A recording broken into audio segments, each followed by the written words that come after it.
Good morning, everyone. Thank you for keeping your mics muted and your cameras turned off to limit any interruptions. As people continue to join, I will start to begin. Good morning, everyone, and thank you for joining us for our virtual roundtable with Swiftwater Solar, presented by the Public Engagement Manager, Patrick Chilton, Director of Project Development, Jeff Hammond, and Project Developer, Caleigh Sturgeon. At this time, we kindly ask that everyone please mute your mics and turn off your video to limit any interruptions. We will invite you to unmute and resume video later in the program during the Q&A portion. In just a few moments, our presenters will describe the design and production of Swiftwater, the current status, and the economic impact it will have on the region. If you have any questions throughout the presentation, please feel free to submit them in the chat section or wait to ask them live at the end during the Q&A session. Now, I would like to introduce our first speaker, the Public Engagement Manager, Patrick Chilton. Patrick and your team, thank you so much for joining us today. The floor is yours. Thanks, Mike. Let me bring up our presentation. Thank you, Patrick. And I also ask, as participants continue to join, that you let them in. Yes, of course. I will keep an eye on that. So thank you everyone for joining us today. As Mike mentioned, we're going to be talking a bit about the Swiftwater Solar project in Pocono Township. First, I wanted to really quickly do some introductions. Again, my name is Patrick Chilton. I'm the Public Engagement Manager on this project. And then we'll be joined by Jeff Hammond and Caleigh Sturgeon. So Jeff, do you want to introduce yourself real quick? Yeah, hello, Jeff Hammond. Retired Coast Guard officer, and now I've been in the renewable energy business for about 14 years. I'm the Director of Project Development for Apex Clean Energy. And Caleigh? Yes, hi, I'm Caleigh Sturgeon. I'm from Pennsylvania, about an hour and a half south of where this project is going to be built. And I've been with Apex for just over a year. We're also joined in the audience today by Anna Ritchie, who will be kind of sliding into my position on this project in the coming month or so. She might not be able to unmute right now, but she'll be available as well after this presentation. So really briefly, I wanted to give a update, or just give some background about Apex Clean Energy. We are a privately owned American company that was founded in 2009 with the sole purpose of developing and operating renewable energy projects. To date, Apex has completed more than 15 wind and solar projects totaling 3,600 megawatts that are now in operation, with 1.3 million acres of land under lease around the country and 20 plus gigawatts of projects currently under development. This map shows you where we are at with our currently developed or are in production and currently developing projects. As you'll see, there are a handful in Pennsylvania. And you'll see by the colors, we've got wind projects, solar projects. We're in the process of developing storage and distributed energy resources. Apex's mission is to accelerate the shift to clean energy, and one way we do that is by providing high quality renewable energy facilities to customers that are looking for a way to participate in this growing market. As you can see in this graph, we have continued to grow our portfolio and our ability to bring new energy to market. Our customers, as you can see here, include utilities, corporations, banks, the US Army, and others who are excited to enter the renewable energy space. You can find a full list of the folks that we work with at our website. And among them, as you can see on this slide, are well-known names like IKEA, Facebook, Google, Starbucks, Walmart, and many others. And finally, this is just to quickly show that we have led the market with our C&I clean energy procurement and for cumulative C&I wind capacity throughout our life as a company. So now I'm going to pass it over to Jeff to tell you a little bit more about Swiftwater itself. Hey, good morning, everybody. And by the way, we're going to have an extensive question and answer period after. So take some notes now. You'll spend as much time as you need to get any of your questions answered. Let's go to the next slide.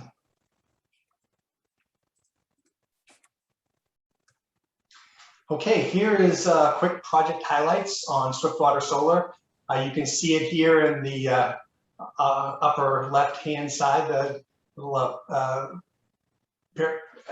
drawing there. It's where 380 heads north from 80. So that's generally where we're located. It's in obviously Monroe County. We're connecting to the ISO, which is called PJM, and the line is owned by Pennsylvania Power and Light. We are planning to use crystalline silicon photovoltaic panels. We have not purchased those panels yet, but we're in the final phases of selecting. We have chosen a single axis tracker. The cool thing about tracker technology is it actually will make the panels point towards the sun. And those trackers at a slow 1 or 2 horsepower motor will move the panels throughout the day from facing east in the morning until the sun finally sets in the west in the late afternoon, and then return to the beginning in the east. So we are able, because they move and track, we're able to gather a lot more electricity. We're also planning to use a bifacial panel, and the bifacial panel will allow electricity to be made not only when the sun shines on the top of the panel, but when the sun goes through, bounces off the ground and back through the backside. It's not a great deal of electricity, but around 15% or so more electricity that we can generate based on a bifacial panel use. The nameplate capacity for this will be 80 megawatts of AC, and I think we have about 105 or 110 megawatts of DC that we'll actually produce. If everything goes well, we hope to have a commercial operational delivery in the 4th quarter. It'll be late, probably December, might slide into January of 2022 or very early 2023. Chose this site, one landowner, Pocono Manor Investors. The site is timber, but not high value timber. It's well hidden, which you'll see from some visibility simulations that we'll show you in a bit. It was also chosen because we have an on-site 69 kilovolt transmission line running right through the middle of the project. That'll eliminate needs for an additional transmission right-of-way, transmission lines, and so we'll actually not need to build any transmission lines at all. We'll just we'll just tie into the existing transmission line that exists in the area. And finally, this is the equivalent. We'll produce the equivalent of the power needed for 16,500 US homes. We'll go to the next slide. About a year ago, the project was purchased by Vitol. Vitol is a subsidiary of Vitol Holding, which is a company out of Rotterdam. Vitol Holding is an energy trading and distribution company. They have offices, about 40 offices worldwide, and their North American headquarters is in Houston. Several years ago, they decided to diversify into renewable energy, and they hit that full stride, now having over 500 megawatts of solar projects from Maine to California. But what's important to know is that all the agreements that are made, all the leases, all the township permits, etc., will go with the LLC, which is Swiftwater Solar, so it will not matter who owns, but Vitol will be owning and will be constructing, owning, and operating this project. And we've been hired to continue the development of the project for Vitol. Okay, Caleigh. Yes, now I'm going to share some of the environmental benefits of the project. So the solar farm will annually offset over 100,000 metric tons of carbon dioxide.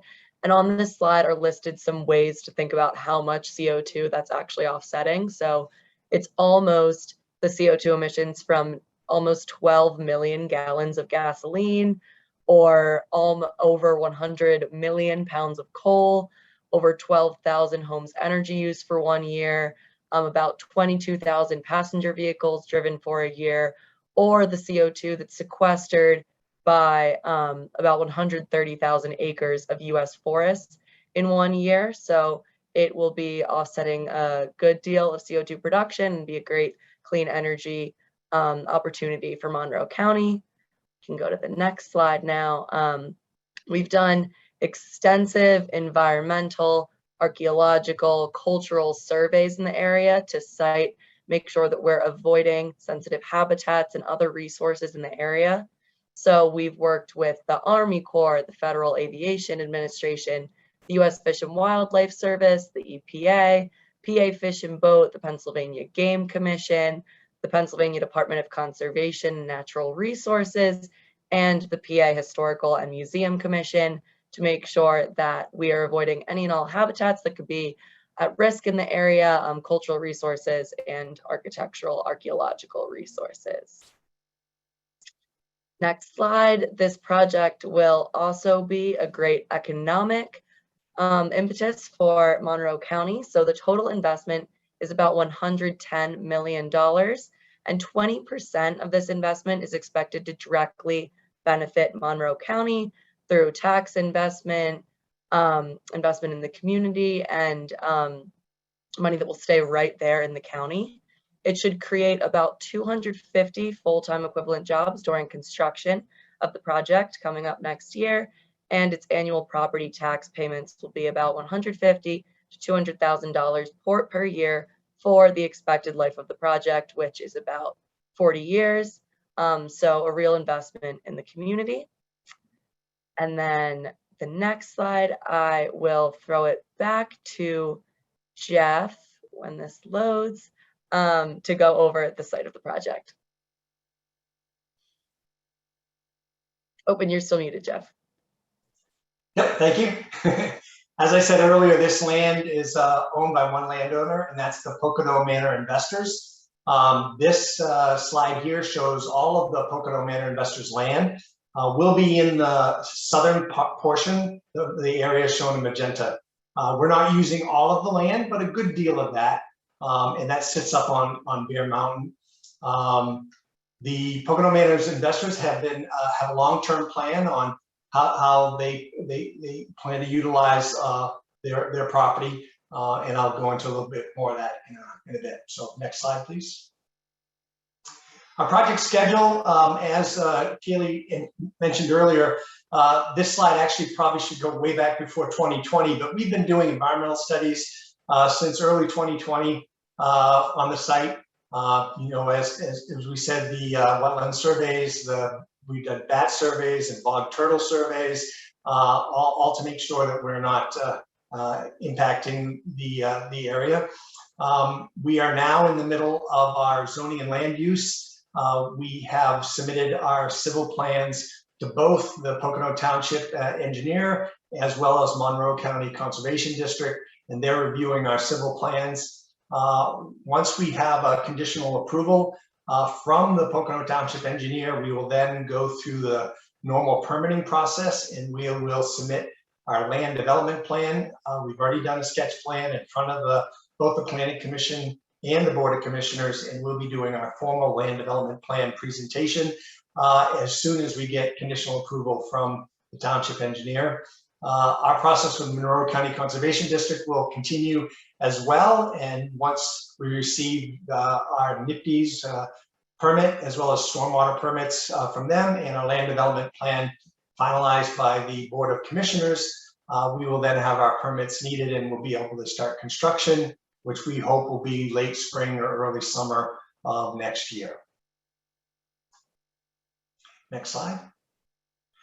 All right, here's a preliminary design. This is still being worked on. Like I said, the Conservation District and the Township Engineer are reviewing our civil plans.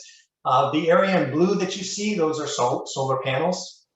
The area in red around the whole outside, that's the extent of all the property that Pocono Manor Investors has available. We are leaving a great deal of land as a land buffer to the north. That's the pink line you see at the very top. That will be a vegetative buffer, which is basically we will be leaving 200 feet of trees standing so that, and this part is where Bear Mountain slopes to the north and then faces where Pocono Manor used to be, so that will really limit the visibility. Just to show you where this is located, if you could show at the very bottom on the kind of, yeah, okay, that's Sullivan Trail. and then it connects to Back Mountain Road. Head up a little bit. Yep. It connects to Back Mountain Road. So that's where we're located, just to the north of where Back Mountain Road and Sullivan Trail connect.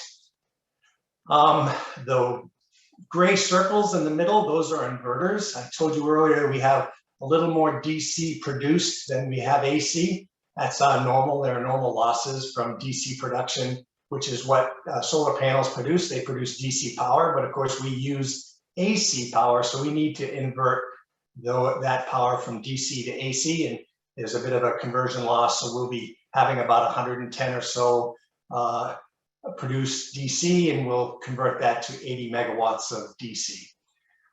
Then that power will flow. Oops, first of all, the 69 kV line I told you about earlier runs right through the middle of the project.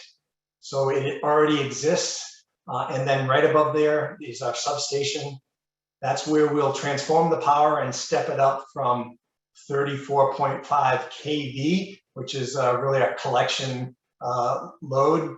And we'll step that up to 69 kV and then inject it directly into that transmission line there owned by Pennsylvania Power and Light.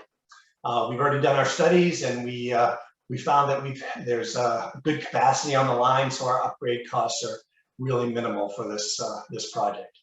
And finally, those gray boxes on the outside, yes, of the project, those are all our BMPs, our best management practices for controlling stormwater runoff, for controlling sediment, and also to allow the site to, as it drains, even after a very high rain event, to drain just as it would normally in a regular day. So it will control water flow, so we'll be able to, any erosion, we'll be able to control erosion, we'll be able to control sediment, so that it doesn't flow outside of the project.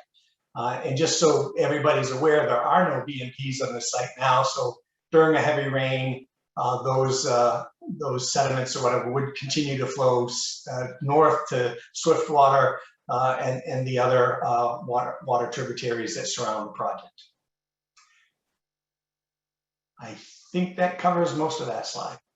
Okay, one of the big things that people ask about is visibility. So we conducted a visibility study with Saratoga Associates, a well-known firm.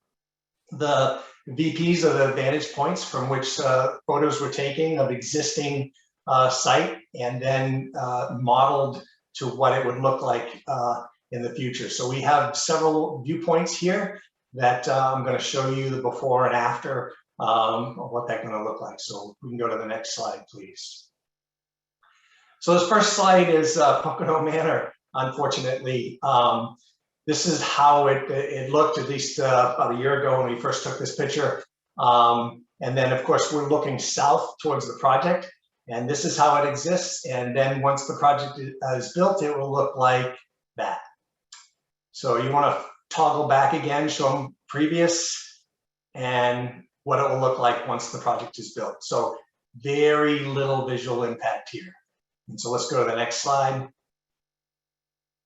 This is from viewpoint 2. Go ahead to the next slide. This is from Summit Avenue. Again, you're looking south towards Bear Mountain. You see what exists now. Once the project is built, this should be the visual impact.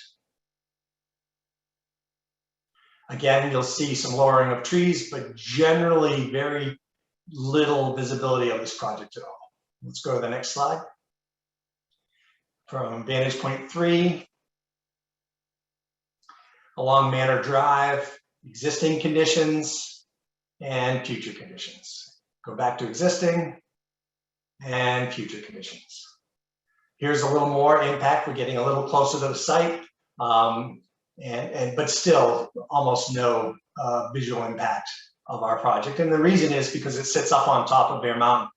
And so the only way you can really see the project is, go to the next slide, is go to Big Pocono, much further to the south and a much taller mountain. And you can look down and you can see that's a visual simulation of what our project will look like from Big Pocono. That's really the only place you can get high enough to look down and see the project in its entirety. Okay. Caleigh?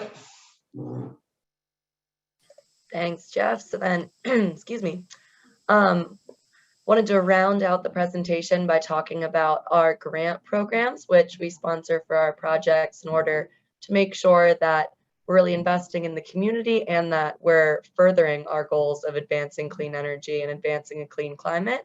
So our community grant program, we funded a total of $15,000, which we split up amongst a few local organizations listed here that we've been in contact with for about almost the last year. So we funded a couple of different programs that have been near and dear to their heart that have advanced either health in the community or environmental goals or sustainable communities, healthy communities, investment in the community in any way that we found really would be a great way for us to have an impact in the community while we're developing here. And they were awarded last November, and most of those funds have already been at use, which is great to see. And then our conservation grant program has allocated actually $80,000 from Apex and then $40,000 from the buyer of the project, Vital, to be awarded to eligible organizations that will advance these goals listed here. Right now, we are actually considering the Chester Crum Ridley Watershed, the Chesapeake Bay Foundation, and Ducks Unlimited, all three of which have presented extensive projects that go towards wetland preservation or habitat preservation in the area and local water quality goals. So right now we're considering those organizations and we'll be awarding those grants when we break ground for construction to go towards conservation programs in the general region. And that kind of rounds out our presentation, but here are just some contacts from Pocono Manor investors from whom we lease the land, us at Apex, and then a representative from Vital. But we are here for as long as you guys have questions. Happy to answer anything at all, go back through any of the slides and share whatever you guys are curious about the project. Thank you so much, Caleigh, and thank you to Patrick and Jeff as well, and thank you to everyone for joining us for such a great presentation. So at this time, I'd like to invite our entire audience to either unmute, and you can turn on your cameras as well, and feel free to ask any questions that you have. If you don't feel comfortable unmuting or turning off your camera, feel free to just shoot them in the chat box, and Caleigh, Jeff, or Patrick answer them at their leisure. So feel free and unmute.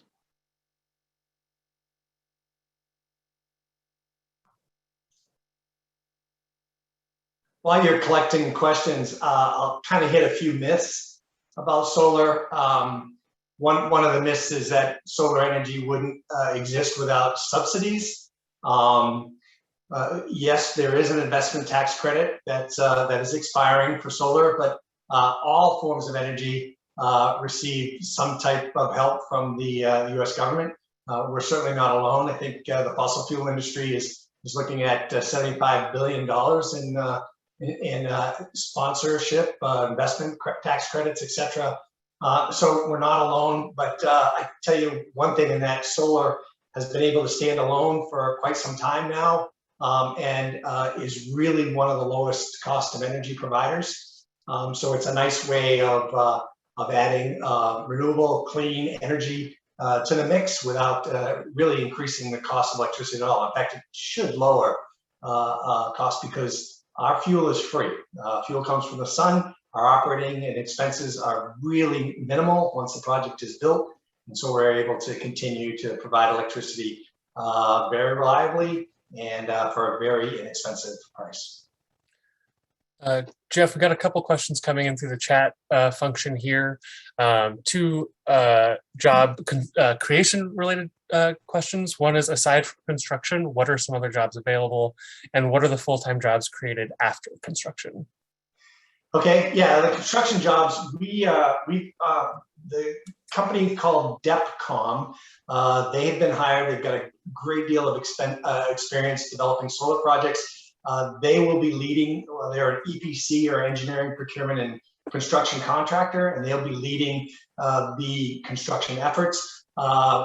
They will be shortly sending out notices to folks that, in the electrical trades, there will be some timbering that we'll need to do. That's already reach out has already started. And so we will be looking to hire as best we can, because local folks, because those obviously are the folks we can usually get much more reasonably to work. So those are the 300 or so construction jobs that we were talking about. Unfortunately, those are temporary. They'll only last for a year or so. After it's built, it really is pretty self-contained. It'll be operated remotely. So if there's anything that needs to happen, panels need to move, we can do that all from a remote location. And we have a remote operations center in our headquarters here in Charlottesville, Virginia. There will probably just be 1 or 2 maintenance folks. We'll be planning a meadow grass mix, which will need to be mowed just a couple times a year. So they'll need to do that. They'll need to replace any panels that fail. They'll need to just continue to do the maintenance, but it will actually only be a few people, 1 or 2 folks at the most. Did I answer all those questions? Yes, we got a few more through the chat box coming as well. Another kind of job related question: is this a prevailing wage? At this time, I'm not sure about that question. I think Pennsylvania passed a prevailing wage law, or maybe it's a law that was still on the books and hasn't been passed yet, or just presented. I don't know the answer to that question. Great. Okay, so another question about visibility. What will visibility look like at the Route 611 light for Mount Airy? So if you can visualize that, Jeff. Yeah, you're going to have to help me there with the Route 11 light. Are we east-west? Where is that located? Yeah, Jeff, do you mind jumping back into the question asker, Jeff? Do you mind hopping back into the chat box and clarifying a little bit about where physically that is in relation to the project? And while you're doing that, we have a question. How does an entity apply for either a grant through the community grant program or the conservation grant program? Go ahead, Caleigh.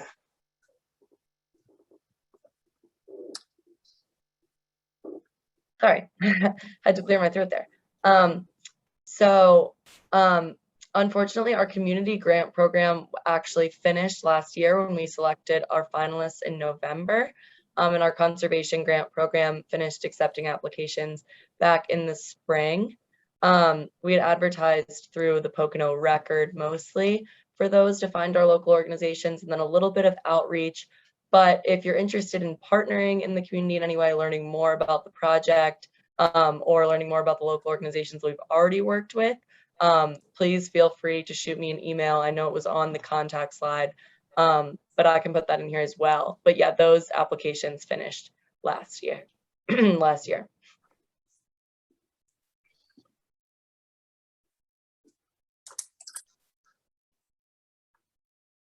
Okay, good. Okay, so clarification from the questioner about Mount Airy.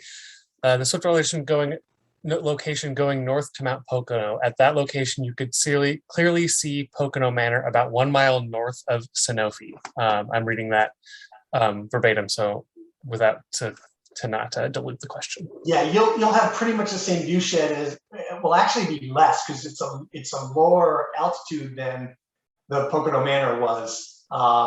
So you'll actually see less. I mean, you'll be looking up that mountain further. Really, the only way to see this project is to get up higher and be south. Most solar development, almost all solar development is built on south-facing property. And the reason is obviously because the sun has a little more south angle.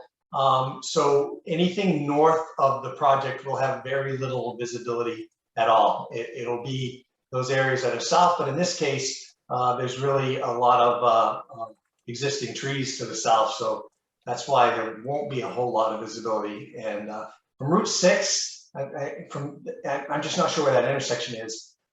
You're looking straight up. I don't think you'll be able to see anything, if anything at all. Another question, this is a two-parter, when will construction start? And who ultimately benefits from the energy generated by the solar panels? Homes, businesses, anybody? Yeah, construction, we're hoping to start, as I said, in late spring, early summer of next year. That all depends on the permitting process with both the township and the conservation district. Energy, everybody actually benefits. This will be sold to a Fortune 500 company. The power from this project, we are negotiating a power purchase agreement now with a Fortune 500 company. It's not finalized, but it's pretty close.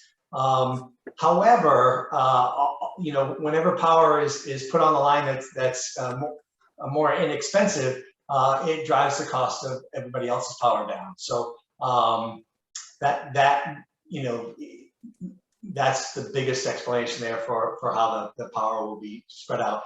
There's way more power produced here than can be used in Pocono Township, so it'll go onto the grid, and those actual electrons will be just pulled out wherever the power is being demanded. Great, and another kind of power question. If the solar power generated is sold to local power providers, which I think you partially answered there, will this raise or lower prices to consumers? Yeah, this absolutely will not raise prices, okay? Because we're selling power, this power is being sold way under what the retail rates are right now. So I think if you, in any case, this will be sold, this is sold onto the grid, onto the PJM grid, which is the independent system operator. The P stands for Pennsylvania, actually.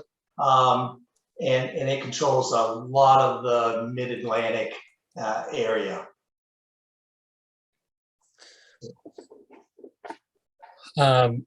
Keeping with the theme, a question, will the energy power Pocono Township directly? And I think you might just kind of be able to explain how the electrons get inserted here. Yeah, so of course the transformer will increase the up the voltage to 69 kV. It'll go onto the grid, and then those actual electrons will be pulled out wherever the demand is. It could be to Philadelphia, it could be north, it could be wherever, you know, the local pharmaceutical plant. It could be wherever those electrons are needed, and it can shift from hour to hour, and it can shift from day to day depending on who's using the power and where that power is needed.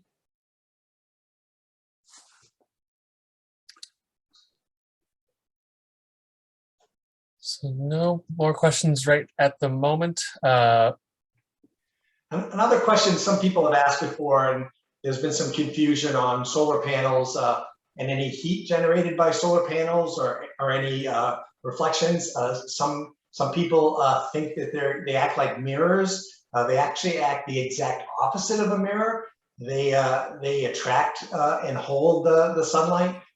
There can be at different angles a slight glint or glare, but generally wouldn't be any different from a deep lake in terms of reflection. They do not generate any heat. Their idea is to capture the electrons and change that into electrical energy.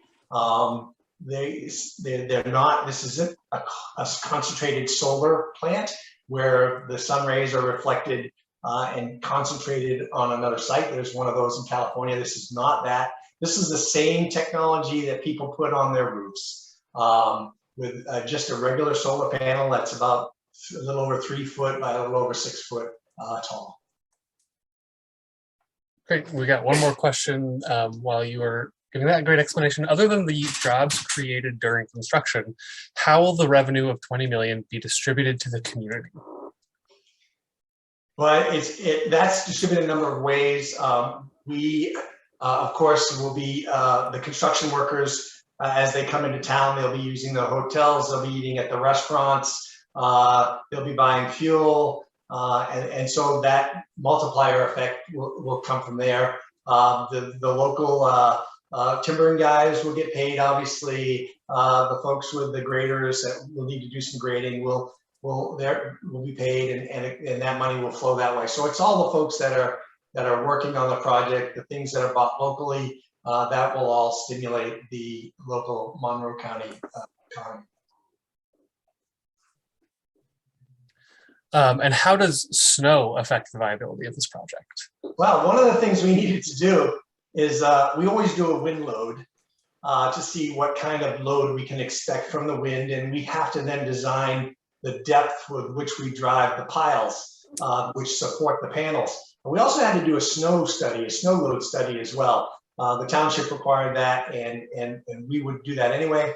But we studied to see what the snow load would be so that we can make sure that that won't cause any damage to the panels, because of course we're going to have we're going to have this power being purchased for a 20-year period of time, and any lost electrons being made will lose revenue for us. So one of the some of the job that the folks that will be there will be to remove snow from those panels. But on the back side, when I told you on the bifacial, actually the snow creates a great reflecting surface. So it will actually increase electrical production once the snow is cleared off the front, because it will increase reflection of the sun through the backside of the bifacial panel. Great. Okay, so a question, another energy question. Technologically, could you reserve a portion of the energy produced to power local communities, since they are the ones affected, and sell the rest to the Fortune 500 company? That's really not the way the grid works. We don't have any, so I'm not sure if you're asking this, but we are not planning a battery storage at this site at this time.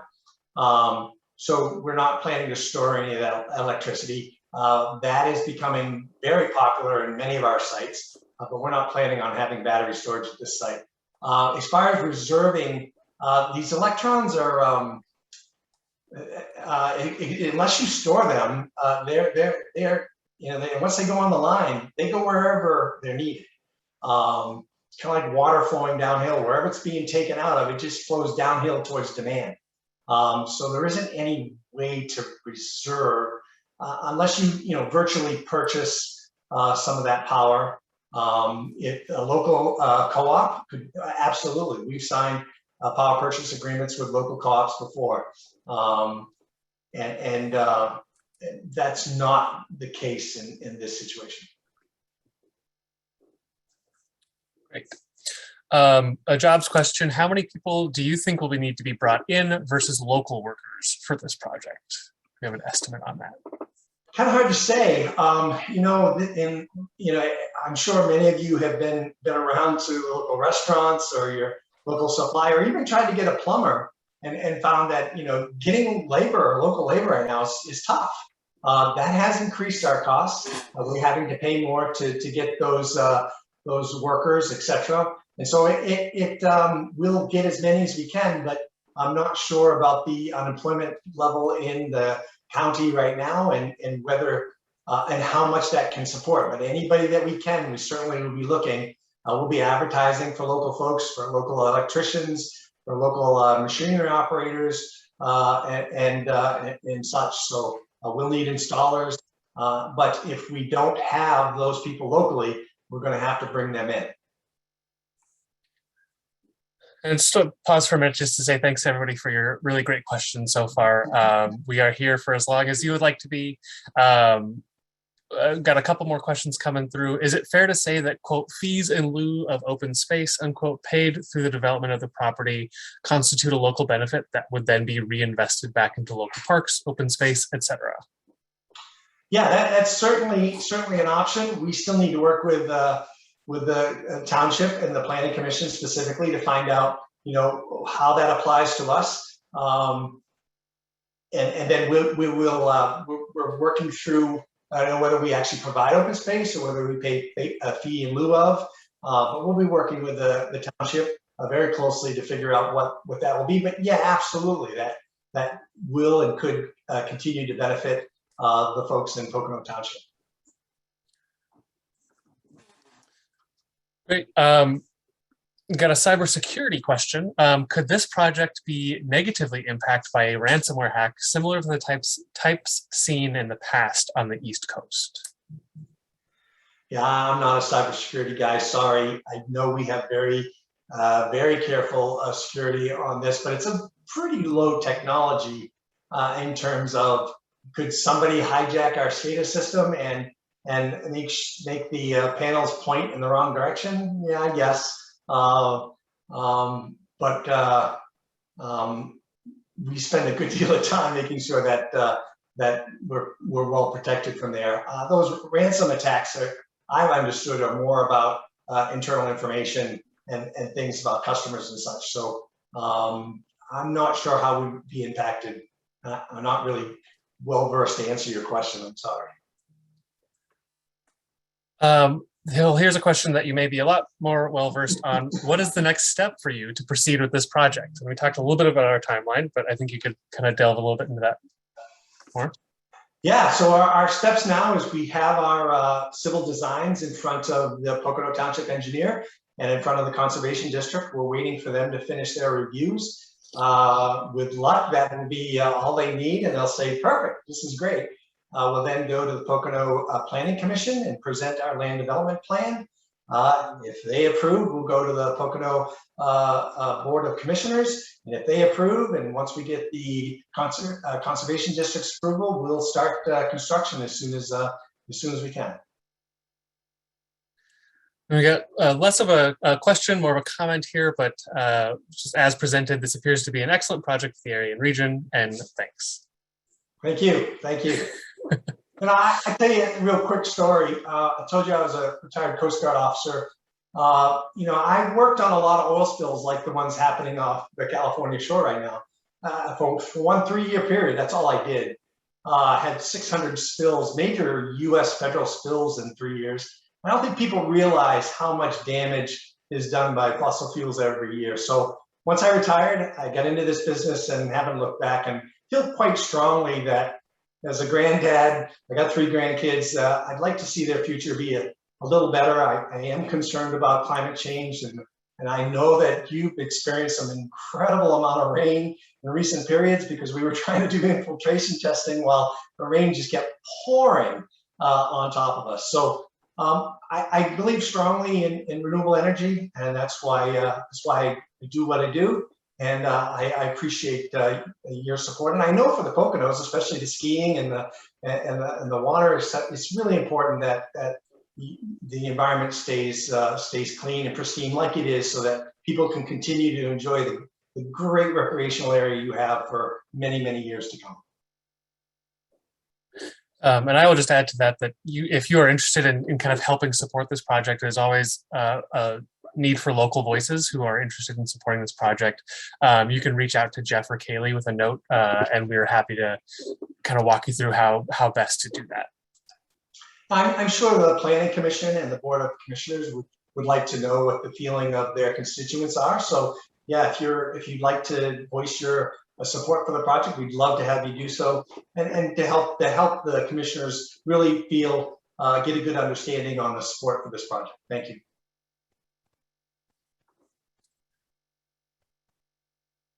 So it looks like, happy to give it a couple more minutes, but it looks like that might be the extent of questions for today.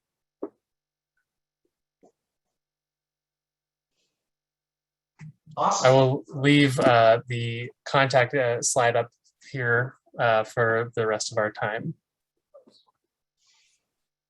All right. Well, feel free to leave that up. As a chamber, excuse me, we thank our entire audience and our speakers for all of your questions. It sounds like a fantastic project. Like Patrick, Jeff, and Caleigh said, their contact information is on the screen. Please remember that the Chamber is here to serve you for all your business needs. So feel free to give myself or Kaya a call anytime. This essentially concludes our event for today, and I hope everyone has a wonderful day. And we look to see you soon at either an in-person or a virtual event. And with that, this concludes this presentation. Thank you, everybody.